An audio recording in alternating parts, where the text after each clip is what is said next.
High friends, match number 8 Chennai super king versus royal challengers Bengaluru.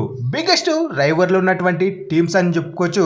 ఈ రెండు జట్ల మధ్య మ్యాచ్ కోసం క్రికెట్ అభిమానులు ఎప్పుడెప్పుడని ఎదురు చూస్తున్నారని చెప్పుకోవచ్చు.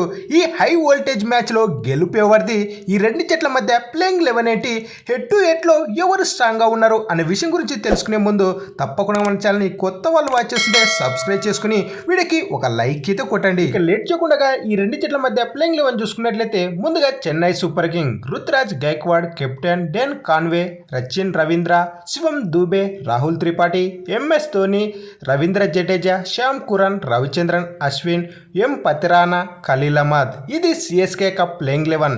ఇందులో 1-2 మార్పుల కంటే పెద్దగా చేసే అవకాశం అయితే ఉండకపోవచ్చు చెన్నై సూపర్ కింగ్. ఇక రాయల్ ఛాలెంజర్స్ బెంగళూరు యొక్క ప్లేయింగ్ 11 చూసుకున్నట్లయితే Phil Salt, Virat Kohli, Rajat Patidar captain, Livingstone, Jitesh Sharma, Tim David, Krunal Pandya, Bhuvneshwar Kumar, Suyash Sharma, Josh Hazlewood, yes Dayal. ఇది ఆర్సీబీ యొక్క ప్లేయింగ్ 11.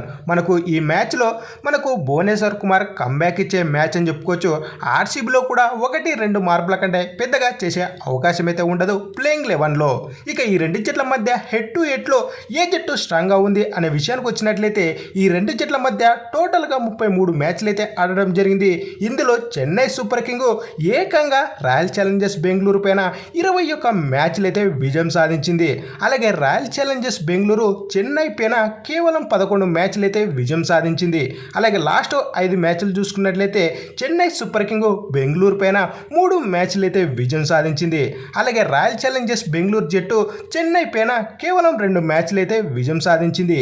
ఇక్కడ హెడ్ టు హెడ్లో అప్పర్ హ్యాండ్ చెన్నై సూపర్ కింగ్దే అని చెప్పుకోవచ్చు. ఇక ఫైనల్గా ఈ హై వోల్టేజ్ మ్యాచ్లో గెలుపు ఎవరిది అన్నట్లయితే నా ప్రిడిక్షన్ ప్రకారం రాయల్ ఛాలెంజర్స్ బెంగళూరుదే చెన్నై పైన గెలుపని మన యొక్క ప్రిడిక్షన్. మరి ఈ రెండు జట్ల మధ్య ఏ జట్టు గెలుస్తుందని మీరు అనుకుంటున్నారో కింద తప్పకుండా కామెంట్ అయితే వేసుకోండి. అలాగే వీడియో నచ్చినట్లయితే తప్పకుండా మన ఛానల్ని సబ్స్క్రైబ్ చేసుకుని వీడియోకి ఒక లైక్ అయితే కొట్టండి. అలాగే ఈ వీడియోని మీ ఫ్రెండ్స్కి అయితే షేర్ చేయండి. మరెన్నో ఇలాంటి లేటెస్ట్ వీడియోలతో అయితే మీ ముందుకు రావడం జరుగుతుంది.